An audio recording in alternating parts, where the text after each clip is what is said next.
ಶಾಂತಿ TV YouTube channel subscribe ಮಾಡಿ, bell icon press ಮಾಡಿ. ಓಂ ಶಾಂತಿ. ನಾವೆಲ್ಲ ಆತ್ಮರು ಭ್ರೂ ಮಧ್ಯದಲ್ಲಿ ಸ್ಮೃತಿ ಸ್ವರೂಪರಾಗುತ್ತಾ ನಾವೆಲ್ಲ ಆತ್ಮರ ತಂದೆ ಪರಂಪಿತ ಶಿವ ತಂದೆಯನ್ನ ಪರಮಧಾಮದಲ್ಲಿ ಸ್ಮೃತಿ ಮಾಡಿಕೊಂಡು ಪ್ರಜಾಪಿತ ಬ್ರಹ್ಮ ತಂದೆ ಜಗದಂಬಾ ಸರಸ್ವತಿ ಮಮ್ಮ ತಾಯಿಯವರನ್ನ ಸೂಕ್ಷ್ಮವತನದಲ್ಲಿ ಸ್ಮರಿಸಿಕೊಂಡು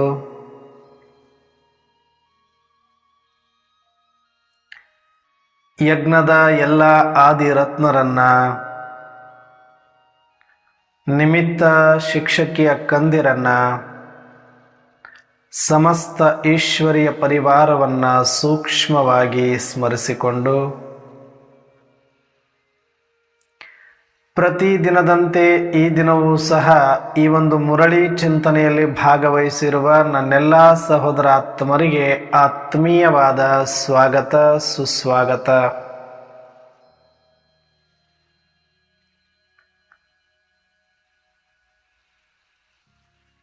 ಸ್ವಯಂ ಪರಂಪಿತ ಶಿವತಂದೆ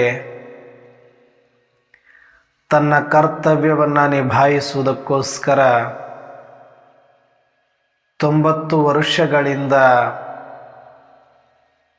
ಈ ಸಾಕಾರ ಪ್ರಪಂಚದಲ್ಲಿ ಅವತರಿಸಿ ಅನೇಕ ಮಹಾವಾಕ್ಯಗಳನ್ನು ಕೊಟ್ಟಿದ್ದಾರೆ. ನಾವೆಲ್ಲ ಆತ್ಮರಿಗೆ ಮುಕ್ತಿ ಜೀವನ್ಮುಕ್ತಿಯನ್ನು ಮಾಡಿಕೊಳ್ಳುವುದಕ್ಕಾಗಿ, ಸಂಪಾದಿಸುವುದಕ್ಕಾಗಿ, ನಮ್ಮ ಪುರುಷಾರ್ಥಕ್ಕಾಗಿ ಮಾರ್ಗದರ್ಶನವನ್ನು ನೀಡುತ್ತಾ ಇದ್ದಾರೆ. ಅದರಲ್ಲೂ ವಿಶೇಷವಾಗಿ ಇವತ್ತಿನ ಮುರಳಿಯ ಚಿಂತನೆಯಲ್ಲಿ ಪ್ರಶ್ನೋತ್ತರ ಮತ್ತು ಸ್ಲೋಗನ್ ಈ ಕುರಿತಾಗಿ ಸಂಕ್ಷಿಪ್ತವಾದ ಚಿಂತನೆಯನ್ನು ಮಾಡೋಣ. ಈ ದಿನದ ಪ್ರಶ್ನೋತ್ತರದಲ್ಲಿ ಸ್ವಯಂ ಪರಮಾತ್ಮನೇ ಹೇಳ್ತಿದ್ದಾರೆ, ನೀವು ಮಕ್ಕಳು ಶಿವತಂದೆಯ ಮೇಲೆ ಯಾವ ಒಂದು ಭರವಸೆಯನ್ನಿಟ್ಟುಕೊಳ್ಳಬಾರದು. ಸ್ವಯಂ ಪರಮಾತ್ಮ ಹೇಳ್ತಾರೆ, ಶಿವ ಅಂತಂದ್ರೆ ನನಗೆ ಶರಣಾಗಿದ್ರಿ. ಶರಣಾಗೋದು ಅಂತಂದ್ರೆ ಇಲ್ಲಿ ಎಮೋಷನಲ್ ಆಗಿ ಅಲ್ಲ, ನಾನು ತಿಳಿಸಿರುವ ಮಾರ್ಗದಲ್ಲಿ ನಡೆಯಿರಿ ಅಂತ ಅದರ ಅರ್ಥ.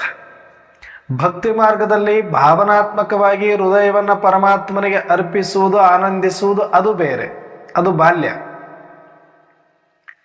ಈಗ ಪ್ರೌಢ ಯೌವನಾವಸ್ಥೆ, ಜ್ಞಾನ ಮಾರ್ಗ ಅಂದ್ರೆ ಶಕ್ತಿಶಾಲಿಗಳಾಗಿದ್ದೇವೆ. ಭಾವನಾತ್ಮಕವಾದ ಆಟಗಳನ್ನು ಬಿಟ್ಟು, ಗೊಂಬೆಗಳ ಆಟವನ್ನು ಆಡುವುದನ್ನು ಬಿಟ್ಟು ಯಥಾರ್ಥವಾಗಿ ಪ್ರಾಯೋಗಿಕವಾಗಿ ನಿಮ್ಮ ಜೀವನದಲ್ಲಿ ನಾನು ತೋರಿಸಿರುವ ಮಾರ್ಗದಂತೆ ನಡೆಯಿರಿ. ಇದು ಜ್ಞಾನ ಮಾರ್ಗ. ಭಕ್ತಿ ಮಾರ್ಗದಲ್ಲಿ ನೀವು ಏನು ಮಾಡಿದರೂ ಕೂಡ ಭಾವನಾತ್ಮಕವಾಗಿ ತಪ್ಪೊಪ್ಪಿಕೊಂಡು ಶರಣಾಗಿದ್ರೆ ಸಾಕು, ಹೃದಯ ಸ್ವಚ್ಛವಾಗಿಟ್ಕೊಂಡ್ರೆ ಮುಗಿತಾ ಇತ್ತು. ಆದರೆ ಜ್ಞಾನ ಮಾರ್ಗದಲ್ಲಿ ದೇಹಾಭಿಮಾನವನ್ನ ಸಂಪೂರ್ಣವಾಗಿ ಬಿಟ್ಟು ಆತ್ಮ ಅಭಿಮಾನಿಗಳಾಗಿ ಪರಮಾತ್ಮನಿಗೆ ಶರಣಾಗುವುದು ಅಥವಾ ಪರಮಾತ್ಮನಿಗೆ ಗೌರವ ಕೊಡುವುದು ಅಂದ್ರೇನೆ ಪರಮಾತ್ಮನ ಕೊಟ್ಟಿರುವಂಥ ಜ್ಞಾನ ಮಾರ್ಗ ಅರ್ಥಾತ್ ಶ್ರೀಮತ ಯಾವುದಿದೆಯೋ ಅದರಲ್ಲಿ ನಡೆಯುವಂಥದ್ದು. ಯಾವುದು ಸತ್ಯ ಮಾರ್ಗವನ್ನು ತೋರಿಸಿದರೆ ಅದರಂತೆ ನಮ್ಮ ಜೀವನವನ್ನು ಕಟ್ಟಿಕೊಳ್ಳುವುದು. ನಮ್ಮ ಮಾತು, ಸಂಕಲ್ಪ, ಕರ್ಮಗಳಲ್ಲಿ ನಾವು ಶ್ರೀಮತಕ್ಕೆ ಹೊಂದಿಕೊಂಡು ನಡೆಯುವುದು. ಇದರಲ್ಲಿ no excuse, no short cut. ಎಲ್ಲರಿಗೂ ಒಂದೇ ಮಾರ್ಗ, ಎಲ್ಲರೂ ನಡಿಬೇಕಷ್ಟೇ. ಇಲ್ಲಿ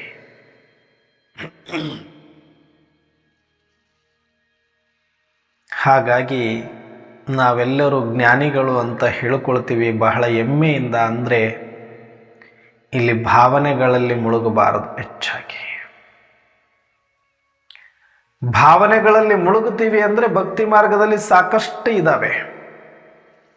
ಯಾವ ರೂಪದಲ್ಲಿ ಬೇಕಾದರೂ ಭಗವಂತನಿಗೆ ಶರಣಾಗಿ ಭಗವಂತನಿಗೆ ಭಾವನಾತ್ಮಕವಾಗಿ ಕನೆಕ್ಟ್ ಆಗಿ ಒಂದಷ್ಟು ಅತೀಂದ್ರಿಯ ಸುಖವನ್ನು ಅನುಭವ ಮಾಡಿ ತೃಪ್ತರಾಗುವಂಥದ್ದು ಅದು ಬೇರೆ. ಆದರೆ ಈಗ ನಾವು ಜ್ಞಾನಿಗಳು ಅಂತಂದ್ರೆ ತ್ರಿಕಾಲ ಜ್ಞಾನಿಗಳು, ತ್ರಿನೇತ್ರಿಗಳು, ತ್ರಿಲೋಕ ಸಂಚಾರಿಗಳು. ಸ್ವಯಂ ಪರಮಾತ್ಮನಲ್ಲಿರುವ ಜ್ಞಾನವು ನಮ್ಮಲ್ಲಿಯೂ ಕೂಡ ಇರುವುದರಿಂದ ನಾವು ನಿರ್ಭಯರಾಗಿ, ನಿಶ್ಚಿಂತರಾಗಿ, ನಿರ್ಭೀತಿಯಿಂದ, ನಿರ್ದೋಷವಾಗಿ ಈ ಮಾರ್ಗದಲ್ಲಿ ನಡೀಬೇಕಾಗತ್ತೆ. ಭಕ್ತಿ ಮಾರ್ಗದಲ್ಲಿ ಭಗವಂತನನ್ನ ಬೇಡುವುದಿರುತ್ತೆ, ಭಗವಂತನಲ್ಲಿ ಹೇಳಿಕೊಳ್ಳುವುದಿರುತ್ತೆ. ಆದರೆ ಜ್ಞಾನ ಮಾರ್ಗದಲ್ಲಿ ಬೇಡುವುದೂ ಇಲ್ಲ, ಹೇಳಿಕೊಳ್ಳುವುದೂ ಇಲ್ಲ, ಹೇಳಿದರೂ ಕೇಳುವವರು ಯಾರೂ ಇಲ್ಲ. ಇಲ್ಲಿ ನುಡಿದಂತೆ ನಡೆ, ಇದೇ ಜನ್ಮ ಕಡೆ. ಶರಣರು ಹೇಳಿದ ಹಾಗೆ ಪರಮಾತ್ಮ ಶಿವತಂದೆ ಕೊಟ್ಟಿರುವ ಮಾರ್ಗದಂತೆ ನಡಿಬೇಕು. ಬಿಟ್ಟರೆ ಇಲ್ಲಿ ಯಾವುದು ಕಾರಣಗಳನ್ನು ಕೊಡುವುದು, ಬೇಡಿಕೊಳ್ಳುವುದು, ಅಂಗಲಾಚೋದು, ದಯೆ ತೋರಿಸು ಅನ್ನೋದು ಇಲ್ಲಿ ಮತ್ತೇನೂ ಇಲ್ಲ. ಜಗತ್ತಿನಲ್ಲಿ ಅತಿ ದೊಡ್ಡ ದಯೆ ನಮ್ಮ ಮೇಲೆ ಆಗಿದೆ. ಅದು ಏನು ಅಂದರೆ ಪರಮಾತ್ಮ ತ್ರಿಕಾಲ ಜ್ಞಾನವನ್ನು ನಮಗೆ ಕೊಟ್ಟಿರೋದು, ನಮ್ಮ ಆತ್ಮವನ್ನು ಜಾಗೃತಿಗೊಳಿಸುವಂತಹ ಸ್ಮೃತಿಯನ್ನು ಕೊಟ್ಟಿರೋದು, ನಮಗೋಸ್ಕರ ಈ ಕಲಿಯುಗದ ಈ ಒಂದು ವಿನಾಶಕಾರಿ ವಿಕಾರ ರೂಪದ ಶರೀರದಲ್ಲಿ, ವಿಕಾರಿ ಪ್ರಪಂಚದಲ್ಲಿ ಅವತರಣೆಯಾಗಿರೋದು. ಈ ಸೃಷ್ಟಿಯ ರಹಸ್ಯಗಳನ್ನು ನಮಗೆ ತಿಳಿಸಿರೋದು, ತನ್ನ ಅಸ್ತಿತ್ವವನ್ನು ಕೂಡ, ತನ್ನ ಸಂಬಂಧವನ್ನು ಕೂಡ ನಮಗೆ ಬಿಚ್ಚಿಟ್ಟಿರೋದು, ಜಗತ್ತಿನ ಎಲ್ಲ ಅದ್ಭುತ ರಹಸ್ಯಗಳನ್ನು ಕೂಡ ನಮಗೆ ಎಳೆ ಎಳೆಯಾಗಿ ಬಿಚ್ಚಿ ತಿಳಿಸುವುದು. ಇದಕ್ಕಿಂತ ಇನ್ನು ಯಾವ ದಯೆ ತೋರಿಸಬೇಕು ಪರಮಾತ್ಮ? ಇದಕ್ಕಿಂತ ಇನ್ನು ಯಾವ ಕೃಪೆ ಆಗಬೇಕು ನಮಗೆ ಪರಮಾತ್ಮನದ್ದು?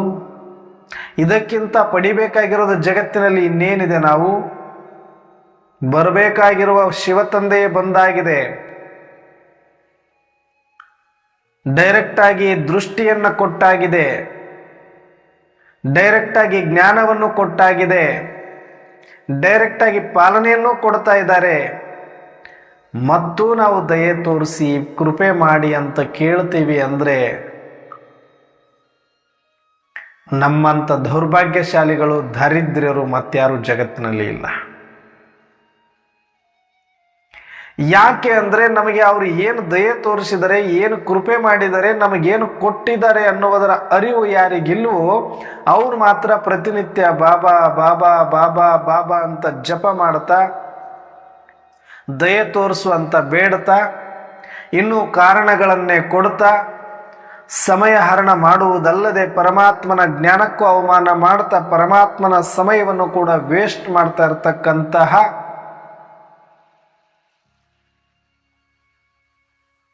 ಪರಮಾತ್ಮನಿಗೆ ಇಷ್ಟವಾಗದ ಮಕ್ಕಳಾಗಬಾರದು. ಅದಕ್ಕೆ ಇವತ್ತು ಹೇಳಿದರೆ, ಮಕ್ಕಳೇ, ನೀವು ಭಗವಂತನಿಂದ ಯಾವ ಬೇಡಿಕೆಯನ್ನ ಅಥವಾ ಭರವಸೆಯನ್ನ ಇಟ್ಕೊಳ್ಬಾರದು ಅಂತಂದ್ರೆ, ನಿಮಗೇನೇ ತೊಂದರೆ ಬಂದರೂ ಕೂಡ ಪರಮಾತ್ಮ ಇದ್ದಾರೆ, ಶಿವತಂದೆ ಇದ್ದಾರೆ, ನಮ್ಮಪ್ಪ ಇದ್ದಾರೆ, ನನಗೆ ಯಾವ ತೊಂದರೆಗಳು ಬರೋದಿಲ್ಲ, ನನಗೆ ಯಾವ ನೋವು ಆಗೋದಿಲ್ಲ, ನನಗೆ ಭಗವಂತ ಕೃಪೆ ತೋರಿಸಿಬಿಡುತ್ತಾರೆ ಅನ್ನುವಂಥ ಭರವಸೆಯನ್ನ ಇಟ್ಟುಕೊಳ್ಬೇಡಿ.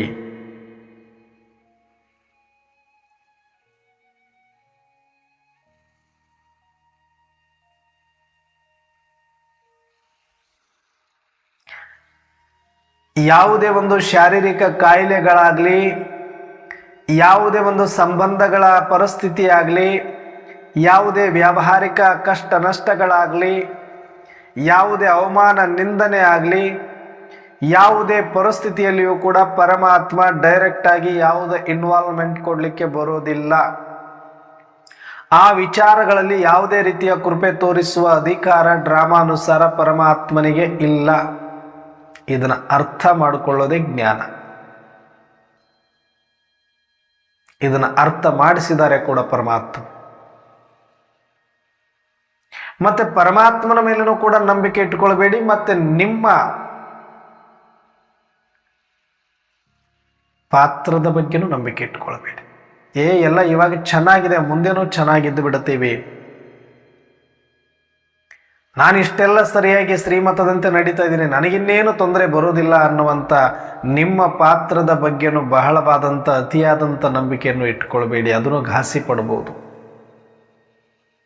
ಯಾವುದು ಪಾತ್ರದ ನಿಶ್ಚಯ ಅಂದರೆ, ನನ್ನ ಶರೀರ ಏನೂ ಕೆಡೋದಿಲ್ಲ, ನನ್ನ ಶರೀರಕ್ಕೆ ಏನೂ ತೊಂದರೆ ಆಗೋದಿಲ್ಲ, ನಾನು ಸಾತ್ವಿಕ ಮಾರ್ಗದಲ್ಲಿ ಇದ್ದೀನಿ ಅನ್ನುವಂಥ ಭರವಸೆ ಆಗಲಿ, ನಾನು ಆಧ್ಯಾತ್ಮಿಕ ಮಾರ್ಗದಲ್ಲಿದ್ದೀನಿ, ನನಗೆ ಯಾರೂ ಕೂಡ ಕೆಟ್ಟದ್ದು ಮಾಡಲಿಕ್ಕೆ ಸಾಧ್ಯ ಇಲ್ಲ, ನನ್ನವರು ಯಾರೂ ಕೂಡ ನನ್ನನ್ನು ಕೈ ಬಿಡೋದಿಲ್ಲ, ನನಗೆ ಮೋಸ ಮಾಡೋದಿಲ್ಲ ಅಂತ ಸಂಬಂಧಗಳ ಬಗ್ಗೆ ಭರವಸೆ ಇಟ್ಕೊಳ್ಬೇಡಿ.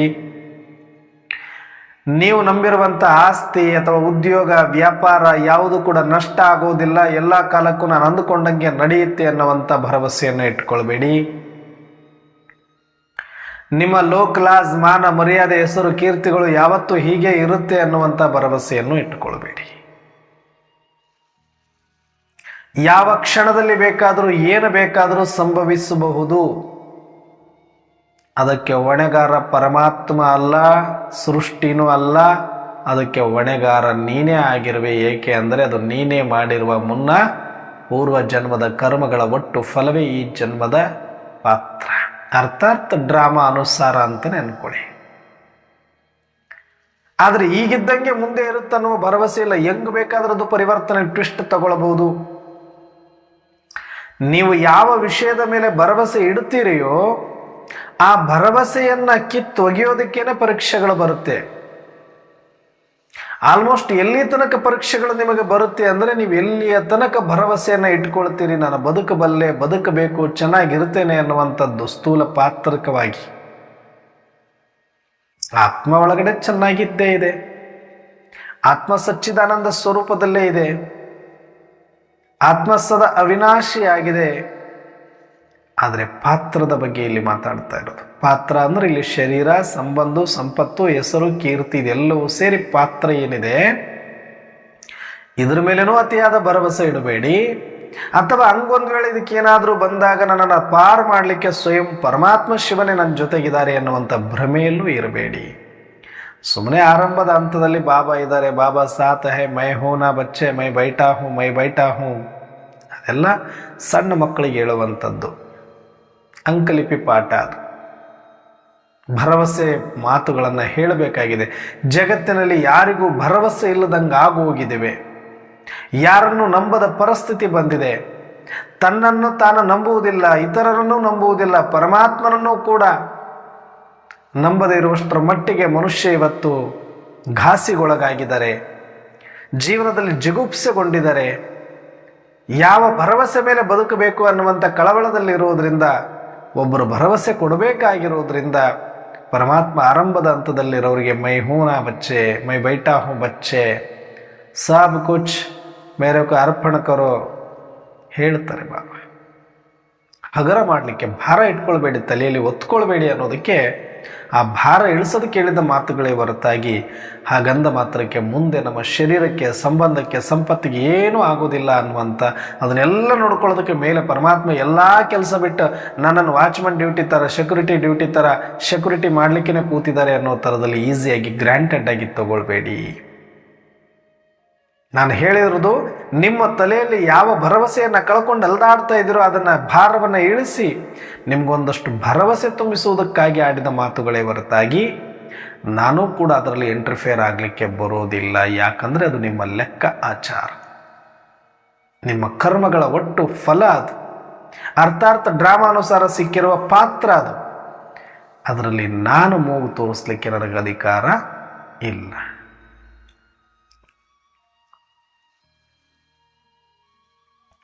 ಅಥವಾ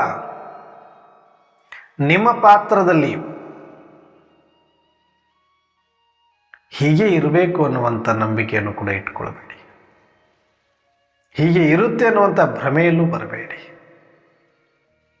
ಜ್ಞಾನ ಏನು ಅಂದರೆ, ಪಾತ್ರ ಹೇಗೆ ಇರಲಿ, ಪರಿಸ್ಥಿತಿ ಹೇಗೆ ಇರಲಿ, ಪ್ರಭಾವ ಆಗದಂತೆ ಇರಬೇಕು ಅಂದರೆ ಪರಚಿಂತೆಯಿಂದ ಮುಕ್ತರಾಗಿ, ಪರಿಸ್ಥಿತಿಯಿಂದ ಮುಕ್ತರಾಗಿ, ಪ್ರಭಾವದಿಂದ ಮುಕ್ತರಾಗಿ ಇರಬೇಕು ಅಂದರೆ ಒಂದೇ ಒಂದು ಪರಿಶ್ರಮ ಪಡಬೇಕು, ಅದು ಸ್ವಚಿತ್ತ, ಸ್ವಸ್ಮೃತಿ, ಸ್ವಸ್ವರೂಪದ ಅಭ್ಯಾಸ. ಸ್ವಸ್ಮೃತಿಯಲ್ಲಿರಬೇಕು, ಸ್ವರೂಪದಲ್ಲಿರಬೇಕು,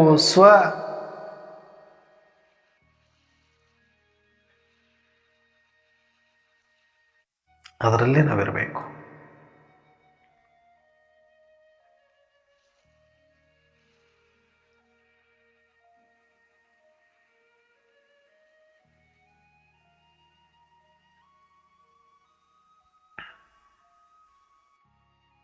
ಹಾಗಾಗಿ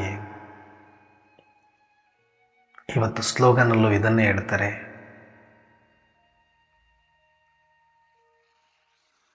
ಪರಚಿಂತನೆಯ ಪ್ರಭಾವದಿಂದ ಮುಕ್ತರಾಗಿ ಸ್ವಚಿಂತನೆಯ ಶುಭಚಿಂತಕ ಮಣಿಗಳಾಗಿ ಅಂತ ಹೇಳ್ತಾರೆ.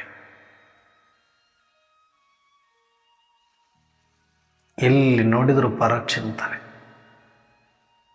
ಅವ್ರಂಗೆ ಇವ್ರಿಂಗೆ, ಅಲ್ಲಿ ಹಂಗೆ ಇಲ್ಲಿ ಹಿಂಗೆ, ಇವ್ರು ಚಲೋ ಅವರು ಕೆಟ್ಟ,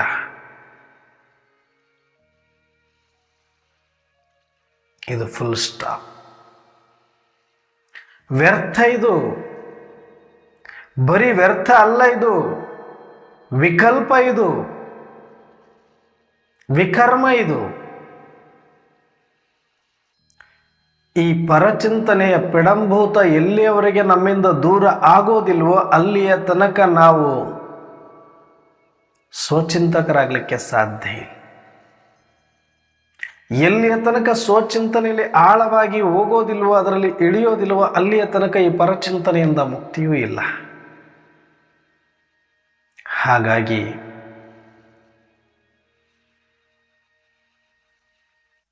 ನಮ್ಮ ಚಿಂತೆ ನಮಗೆ ಹಾಸಲುಂಟು, ಒದೆಯಲುಂಟು. ಶಿವ ಒಲಿವನೋ ಒಲಿಯನೋ ಎನ್ನ ಚಿಂತೆ ನಮಗೆ ಅಂತ ಕೂಡಲ ಸಂಗಮ ದೇವ ಒಲಿವನೋ ಒಲಿಯನೋ ಎಂಬ ಚಿಂತೆ ಹಾಸಲುಂಟು, ಒದೆಯಲುಂಟು ಅಂತ ಬಸವಣ್ಣನವರೇ ಹೇಳ್ತಾರೆ. ದ್ವಿತೀಯ ಶಂಭು ಅಂತ ಕರೆದ್ರು ಬಸವಣ್ಣನವರನ್ನ, ಶಿವನ ಇನ್ನೊಂದು ಅವತಾರ ಅಂತ ಕರೆದಿದ್ರು ಬಸವಣ್ಣನನ್ನ. ತನ್ನನ್ನು ತಾನು ಕೂಡಲ ಸಂಗಮನಿಗೆ, ಶಿವನಿಗೆ ಸಮರ್ಪಣೆ ಮಾಡಿಕೊಂಡ ಪುಣ್ಯಾತ್ಮ ಬಸವಣ್ಣ, ಭಕ್ತಿ ಭಂಡಾರಿ ಅಂತ ಕರೆಸಿಕೊಂಡಿರುವ ಬಸವಣ್ಣವರು ಹೇಳ್ತಾರೆ,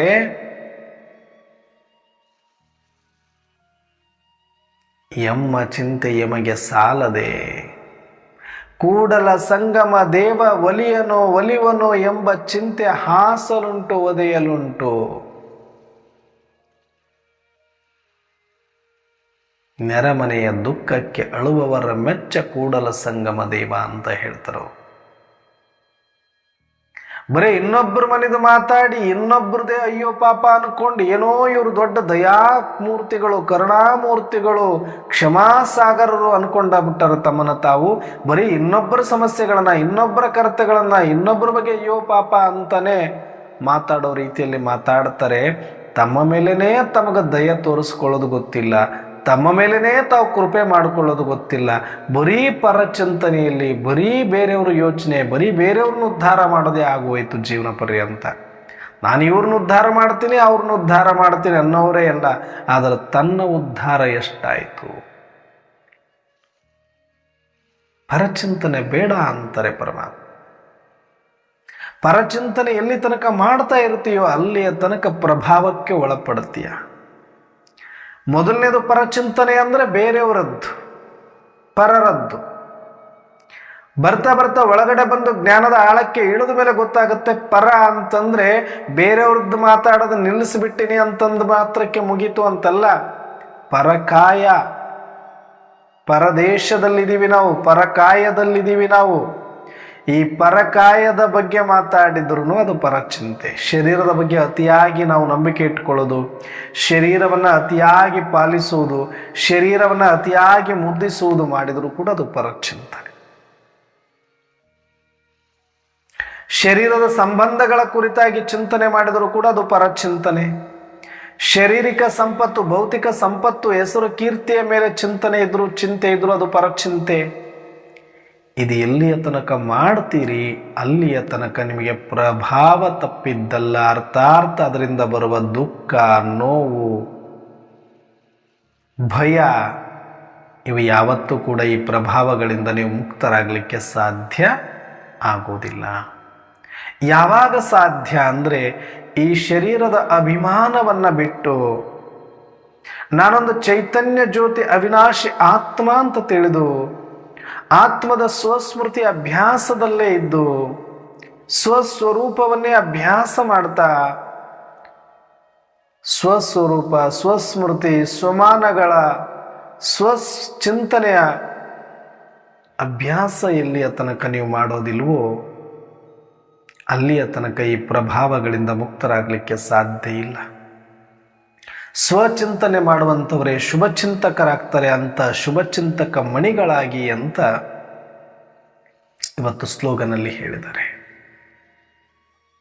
ಎಷ್ಟು ದಿನ ಮಾತಾಡೋರದೀವಿ ಬೇರೆ ಬೇರೆ ಬೇರೆ ಬೇರೆ ಬೇರೆ ಅವ್ರದ್ದು ಇವ್ರದ್ದು ಕಥೆಗಳು ಎಲ್ಲಿ ತನಕ ಕೇಳೋದು ಹೇಳೋದು. ಇವತ್ತು ಇನ್ನೂ ಒಂದು ಮಾತು ಹೇಳಿದ್ದಾರೆ, ಬರೀ ತೆಗಳ್ತೀರಿ ಅಂತನೂ ಅಲ್ಲ. ಇಲ್ರಿ ನಾವು ಬಾಬಾರವ್ರ ಮಕ್ಕಳಾಗ್ಬಿಟ್ಟಿದ್ವಿ, ಯಾರ್ದು ಕೂಡ ತೆಗಳೋದಿಲ್ಲ, ಹೊಗಳೋದು ಕೂಡ ಪರಚಿಂತನೆ. ಸಿ ಫಾದರ್ ಅಷ್ಟೇ ಫಾಲೋ ಮಾಡಿ ಅಂತಿದ್ದಾರೆ. ಒಬ್ಬ ಬ್ರಹ್ಮ ತಂದೆಯನ್ನ ಶಿವ ತಂದೆಯನ್ನ ಬಿಟ್ರೆ ಮತ್ತಾರನ್ನೂ ನೋಡಬೇಡಿ ಅಂತ ಹೇಳಿದ್ದಾರೆ ಶಿವ ತಂದೆ. ಯಾರನ್ನು ಹೊಗಳ್ತೀರಿ? ಯಾವ ಸ್ಪೀಕರ್ ಎಷ್ಟು ಚೆನ್ನಾಗಿ ಪ್ರವಚನ ಮಾಡಿದ್ರು, ಎಷ್ಟು ಚೆನ್ನಾಗಿ ಕ್ಲಾಸ್ ಮಾಡಿದ್ರು, ಎಷ್ಟು ಒಳ್ಳೆ ಪಾಲನೆ ಕೊಡೋ ಅಕ್ಕವರಿದ್ರು, ನಿಮಿತ್ತರು ಯಾರೇ ಆಗಿದ್ರು ಕೂಡ ಪರಿವಾರದಲ್ಲಿ ಯಾರನ್ನೂ ಕೂಡ ನೀವು ಹೊಗಳ್ತೀರಿ ಅಂತಂದ್ರೆ, ಅವ್ರನ್ನ ಫಾಲೋ ಮಾಡ್ತೀರಿ ಅಂತಂದ್ರೆ ಅದು ಕೂಡ ಪರಚಿಂತನೆ. ಜ್ಞಾನ ಕೇಳಿ ಅರ್ಥ ಮಾಡ್ಕೊಳ್ಳಿ, ಆದರೆ ಅವರನ್ನ ಹೊಗಳು ಭಟ್ರಾಗಿ ಕೂತ್ಕೋಬೇಡಿ. ಅವರನ್ನೇ 100% ಫಾಲೋ ಮಾಡ್ತೀನಿ ಅಂತಲೂ ಹೋಗಬೇಡಿ. ಯಾಕಂದ್ರೆ ಎಲ್ಲರೂ ಸಹೋದರಾತ್ಮರು. ಎಲ್ಲೂ ಹೇಳಿಲ್ಲ ಫಾಲೋ ಬ್ರದರ್ಸ್ ಆ್ಯಂಡ್ ಸಿಸ್ಟರ್ಸ್ ಅಂತ. ಯಾಕಂದ್ರೆ ಎಲ್ಲ ಮನುಷ್ಯ ಆತ್ಮರಾಗಿರೋದ್ರಿಂದ ಒಂದಲ್ಲ ಒಂದು ಕೊರತೆಗಳು ಇದ್ದೇ ಇರುತ್ತೆ. ಸದ್ಗುಣಗಳು ಇರೋದು ಸಹಜ. ಆತ್ಮ ಅಂದಮೇಲೆ ಒಂದಷ್ಟು ಸದ್ಗುಣಗಳು ಇದ್ದೇ ಇರುತ್ತೆ.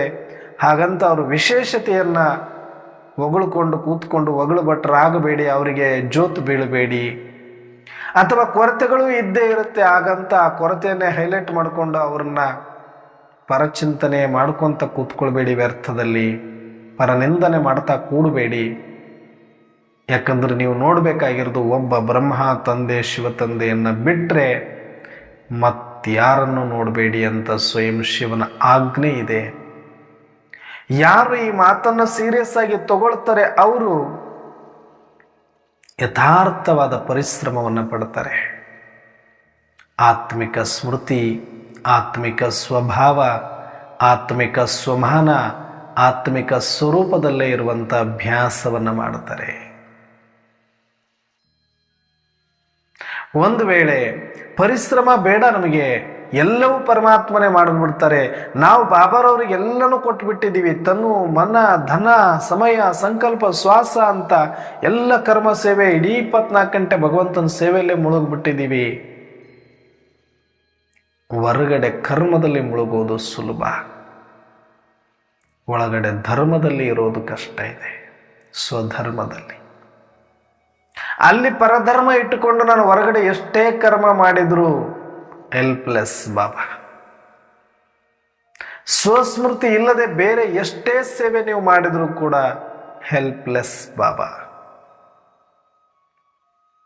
ಅದಕ್ಕೆ ಶಿವತಂದೆಯನ್ನ ಯಾವ ಕಾರಣಕ್ಕೂ ಕೂಡ ನೀವು ಈ ವಿಚಾರದಲ್ಲಿ ನನ್ನ ಮೇಲೆ ಭರವಸೆ ಇಡಬೇಡಿ ಮಕ್ಕಳೇ ಅಂತ ಡೈರೆಕ್ಟ್ ಆಗಿ ಹೇಳ್ತಿದ್ದಾರೆ. ಅಂದರೆ ಅರ್ಥ ಮಾಡ್ಕೊಳ್ಳಿ, ನಾವು ಮಕ್ಕಳು ಎಷ್ಟು ಇನ್ನೂ ಕೂಡ ಪರಮಾತ್ಮನ ಮೇಲೆ ಡಿಪೆಂಡೆನ್ಸಿ ಆಗಲಿಕ್ಕೆ ಪ್ರಯತ್ನ ಪಡ್ತಾ ಇದ್ದೀವಿ. ಎಷ್ಟು ಮೌತಿಂದ ಸ್ಪೂನ್ ಎಲ್ಲವೂ ಚಮಚೆಯಿಂದ ಅವರೇ ತಿನ್ನಿಸ್ಬಿಡ್ಬೇಕು ಅನ್ನೋ ರೀತಿಯಲ್ಲಿದ್ದರೆ ಆಗಲ್ಲ ಮಕ್ಕಳೇ. ನೀವು ಪರಿಶ್ರಮ ಪಡಿ. ನಾನು ಪರಿಶ್ರಮ ಪಟ್ಟು ನಾನಷ್ಟು ದೂರದಿಂದ ಬಂದು ನಾನಿಷ್ಟು ವರ್ಷಗಳ ತನಕ ಇಷ್ಟೆಲ್ಲ ನಿಮಗೆ ಮಾರ್ಗದರ್ಶನ ಕೊಟ್ಟು ಪಾಲನೆ ಕೊಟ್ಟು ಪೋಷಣೆ ಮಾಡಿ ನನ್ನ ಕರ್ತವ್ಯ ನಾನು ಇಷ್ಟು ಮಾಡಿದ ಮೇಲೂ ನೀವು ನನ್ನ ಮೇಲೆ ಡಿಪೆಂಡ್ ಆಗಿ ಇನ್ನೂ ನನ್ನ ಸೊಂಟದ ಮೇಲೆ ಕೂತ್ಕೊಂಡು ಓಡಾಡಬೇಕು, ನನ್ನ ಹೆಗಲ ಮೇಲೆ ಕೂತ್ಕೊಂಡೇ ಓಡಾಡಬೇಕು ಅಂದರೆ ಆಗಲ್ಲ ಮಕ್ಕಳೇ. ನೀವು ನಡೆಯೋದು ಅಭ್ಯಾಸ ಮಾಡಿ, ನೀವು ನಿಂತುಕೊಳ್ಳಿ. ನೀವು 4 ಜನ ಮಕ್ಕಳನ್ನ ಸಹೋದರನ್ನ ಹಿಡ್ಕೊಂಡು ನಡೆಯುವ ಪ್ರಯತ್ನವನ್ನು ಮಾಡಬೇಕು. ಇದು ಪರಮಾತ್ಮನಿಗೆ ಇಷ್ಟ ಅಂತ ರೈಟ್ ಹ್ಯಾಂಡ್ ಮಕ್ಕಳಾಗಬೇಕು. ನಾವು ಪರಾವಲಂಬಿ ಮಕ್ಕಳಾಗಬಾರ್ದು, ಪರಮಾತ್ಮ ಅವಲಂಬಿ ಮಕ್ಕಳನ್ನು ಆಗಬಾರ್ದು, ಸ್ವಾವಲಂಬಿ ಮಕ್ಕಳಾಗಬೇಕು. ಹಾಗಾದರೆ ಸ್ವಲ್ಪ ಪರಿಶ್ರಮ ಪಡಿ. ದೇಹಾಭಿಮಾನವನ್ನು ಬಿಡಿ, ನಷ್ಟ ಮೋಹಿಗಳಾಗಿ, ಇಚ್ಛಾ ಮಾತ್ರ ವಿದ್ಯನಾಗಿ ಮತ್ತು ಬರುವ ಎಲ್ಲ ಪರಿಸ್ಥಿತಿಗಳನ್ನು ತ್ರಿಕಾಲ ಜ್ಞಾನಿಗಳಾಗಿ ಸ್ವೀಕಾರ ಮಾಡಿ. ಜೋ ಹುವಾ ಅಚ್ಚಾ ಹುವಾ, ಜೋ ಹೋನೆ ವಾಲಾ ಹೈ ವೋ ಭಿ ಅಚ್ಚಾ ಹೈ.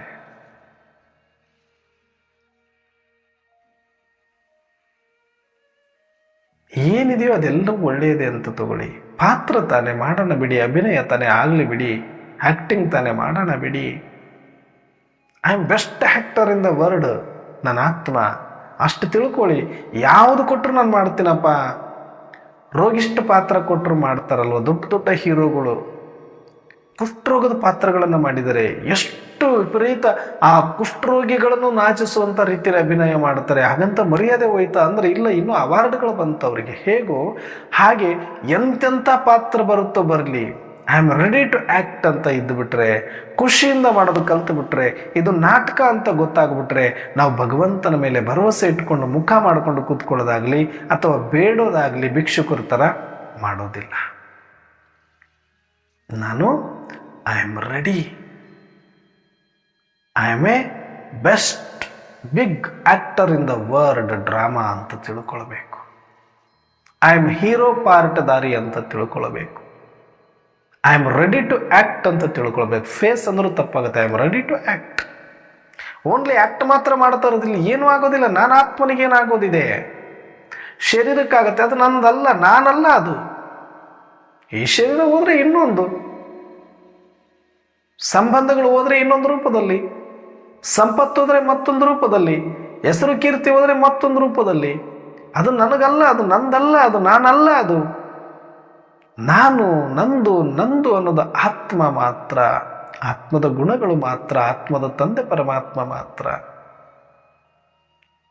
ಇವತ್ತು ಉಷಾ ಬೆಂಜಿಯವರು ನನ್ನ ಕ್ಲಾಸ್ ಕೇಳ್ತಾ ಇದ್ದೆ, ತುಂಬ ಚೆನ್ನಾಗಿ ಹೇಳಿದರು. ಮನುಷ್ಯನ ಮನಸ್ಸು ವಿಶೇಷವಾಗಿ ಒಂದು 3 ವಿಚಾರಗಳಲ್ಲಿ ಬಹಳ ಚಂಚಲಿತ ಆಗತ್ತೆ. ಯಾವುದರಲ್ಲಿ? ಒಂದು, ಮನುಷ್ಯನ ಮನಸ್ಸು ಇಚ್ಛೆಗಳಲ್ಲಿ. ಇದು ಬೇಕು, ಇನ್ನೊಂದು ಬೇಕು, ಮತ್ತೊಂದು ಬೇಕು, ಮಗದೊಂದು ಬೇಕು. ಈ ಇಚ್ಛೆಗಳಲ್ಲಿ ಮನಸ್ಸು ಚಂಚಲ ಆಗುತ್ತೆ. ಪ್ರತಿ ಒಂದು ಸಂಕಲ್ಪ, ಒಂದು ಮುಗಿದ್ರೆ ಇನ್ನೊಂದು, ಇನ್ನೊಂದು ಮುಗಿದ್ರೆ ಮತ್ತೊಂದು, ಮನಸ್ಸು ಹರಿತಾನೆ ಇರುತ್ತೆ. ಇನ್ನೊಂದು ಸಂಬಂಧಗಳಲ್ಲಿ, ಇವ್ರು ನನ್ನವರು, ಇವ್ರು ಇಂಥವ್ರು, ಇವ್ರಂಥವ್ರು. ಆ ಸಂಬಂಧಗಳಲ್ಲಿ 2 ಪ್ರಕಾರ, ರಾಗದಿಂದ ಕೆಲವರನ್ನ, ದ್ವೇಷದಿಂದ ಕೆಲವರು, ಹಾಗೆ ಬರುವವರನ್ನ, ಹಾಗೆ ಬರದೇ ಇರೋರನ್ನ. ಎಲ್ಲ ಸಂಬಂಧಗಳನ್ನು ಕೂಡ ಅದು ಸ್ಮೃತಿ ಮಾಡುತ್ತೆ, ಸಂಕಲ್ಪ ಮಾಡುತ್ತೆ, ಮನಸ್ಸು ಒಯ್ದಾಡುತ್ತೆ. ಇನ್ನು ಇಚ್ಛೆಗಳಲ್ಲಿ, ಸಂಬಂಧಗಳಲ್ಲಿ ಈ ಮನಸ್ಸು ಹರಿದಾಡ್ತಾ ಇರುತ್ತೆ. ಅದಕ್ಕೆ ಬಾಬರವರು ಹೇಳಿದರೆ, ಇಚ್ಛೆಗಳನ್ನು ಇಟ್ಕೊಳ್ಬೇಡಿ ಮಕ್ಕಳಿಗೆ ಇಲ್ಲಿ ಯಾವುದು ಕೂಡ. ಇನ್ನು ನಿಮ್ಮ ಯಾವ ಇಚ್ಛೆ ಪೂರ್ಣ ಮಾಡಿಕೊಳ್ಳುವ ಸಮಯ ಇದೆಲ್ಲ. ಸ್ಥೂಲವಾಗಿ ಶರೀರ, ಸಂಬಂಧ, ಸಂಪತ್ತು, ವ್ಯಾಪಾರ, ಲಾಭ, ಆಸ್ತಿ, ಅಂತಸ್ತು, ಗೌರವ, ಯಾವುದೇ ವಸ್ತು, ವ್ಯಕ್ತಿ, ವಿಷಯಗಳ ಮೇಲೆ ಇಚ್ಛೆಯನ್ನು ಇಟ್ಕೊಳ್ಬಾರ್ದಿಲ್ಲ. ಇಚ್ಛಾ ಮಾತ್ರ ಅವಿದ್ಯಾ ಆಗಿ ಮಕ್ಕಳೇ ಅಂತ ಹೇಳಿದ್ದಾರೆ ಇಲ್ಲಿ. ಇಚ್ಛೆಗಳೇ ಬಂಧನಕ್ಕೆ ಕಾರಣ ಆಗ್ಬಿಡುತ್ತೆ ಅಂತ. ಅದಕ್ಕೆ ಮನಸ್ಸು ಅಲದಾಡ್ತಾ ಇದೆ ಅಂದರೆ ಯಾವುದೋ ಒಂದು ಕೋರಿಕೆ, ಯಾವುದೋ ಒಂದು ಇಚ್ಛೆ ನಿಮ್ಮನ್ನು ಬಾಧಿಸ್ತಾ ಇದೆ, ನೋಡ್ಕೊಳ್ಳಿ. ಇದು ಒಂದು. ಇನ್ನೊಂದು ಸಂಬಂಧಗಳು, ಯಾವುದೋ ಸಂಬಂಧಗಳು ನಿಮ್ಮನ್ನು ಸೆಳೀತಾ ಇದೆ, ನೋಡ್ಕೊಳ್ಳಿ. ಇಲ್ಲ ಯಾವುದೋ ಸಂಬಂಧಗಳು ನಿಮ್ಮನ್ನು ಘಾಸಿಗೊಳಿಸ್ತಾ ಇದೆ. ಯಾರೋ ನಿಮಗೆ ಮೋಸ ಮಾಡಿರ್ಬೋದು, ಯಾರೋ ನಿಮಗೆ ಸುಳ್ಳು ಹೇಳಿರ್ಬೋದು, ಯಾರೋ ನಿಮಗೆ ನಷ್ಟ ಮಾಡಿರ್ಬೋದು, ಯಾರೋ ನಿಮಗೆ ತೊಂದರೆ ಕೊಟ್ಟಿರ್ಬೋದು. ಮತ್ತೆ ಮತ್ತೆ ಮತ್ತೆ ಮತ್ತೆ ಅವ್ರ ನೆನಪು ನಿಮ್ಮನ್ನು ಘಾಸಿಗೊಳಿಸ್ತಾ ಇದೆ ಅಂತಂದರೆ ಚೆಕ್ ಮಾಡ್ಕೊಳ್ಳಿ. ಅದಕ್ಕೆ ಮನಸ್ಸು ಚಂಚಲ ಆಗುತ್ತೆ. ಇಚ್ಛಾ ಮಾತ್ರ ಅವಿದ್ಯೆ ಆಗಬೇಕು. ಸರ್ವ ಸಂಬಂಧವನ್ನು ಒಬ್ಬ ಪರಮಾತ್ಮನಲ್ಲಿ ಜೋಡಿಸಿ, ನಾನು ಆತ್ಮ, ನನ್ನ ತಂದೆ ಪರಮಾತ್ಮ ಅಂತ ವಿಶ್ವ ಭ್ರಾತೃತ್ವವನ್ನು ಹೊಂದಬೇಕು. ಬಿಟ್ಟರೆ ದೇಹಾಭಿಮಾನವನ್ನು ಸಂಪೂರ್ಣವಾಗಿ ಬಿಡದ ಹೊರತು ಮನಸ್ಸು ಚಂಚಲದಿಂದ ಮುಕ್ತ ಆಗೋದಿಲ್ಲ. ಹಾಗಾಗಿ ನಾವೆಲ್ಲರೂ ಕೂಡ ಒಂದಷ್ಟು ಪರಿಶ್ರಮ ಪಡೋಣ, ಸ್ವಾವಲಂಬಿಗಳಾಗೋಣ, ಸ್ವಸ್ಮೃತಿಯಲ್ಲಿರೋಣ, ಸ್ವರೂಪದಲ್ಲಿ ಬರೋಣ, ಸ್ವಮಾನಗಳಲ್ಲೇ ಇದ್ದು ಪರಮಾತ್ಮನಿಗೆ ರೈಟ್ ಹ್ಯಾಂಡ್ ಸೇವಾದರಿ ಮಕ್ಕಳಾಗಿ ಲಿಂಗ ಮೆಚ್ಚಿ ಅಹುದಹುದನಬೇಕು ಅಂತ ಹೇಳ್ತಾರೆ ಬಸವಣ್ಣನವರು. ನುಡಿದರೆ ಮುತ್ತಿನ ಹಾರದಂತಿರಬೇಕು, ನುಡಿದರೆ ಸ್ಫಟಿಕದ ಶಲಾಕೆಯಂತಿರಬೇಕು, ನುಡಿದರೆ ಲಿಂಗ ಮೆಚ್ಚಿ ಅಹುದಹುದೆನ್ನಬೇಕು. ನುಡಿಯೊಳಗಾಗಿ ನಡೆಯದಿದ್ದರೆ ನಮ್ಮ ಕಣ್ಣಿಗೆ ನಾವೇ ಚುಚ್ಚಿಕೊಂಡಂಗೆ ಅಂತ ಹೇಳ್ತಾರೆ. ನುಡಿದರೆ ನಡೆದರೆ ಲಿಂಗ ಮೆಚ್ಚಿ ಅಹುದ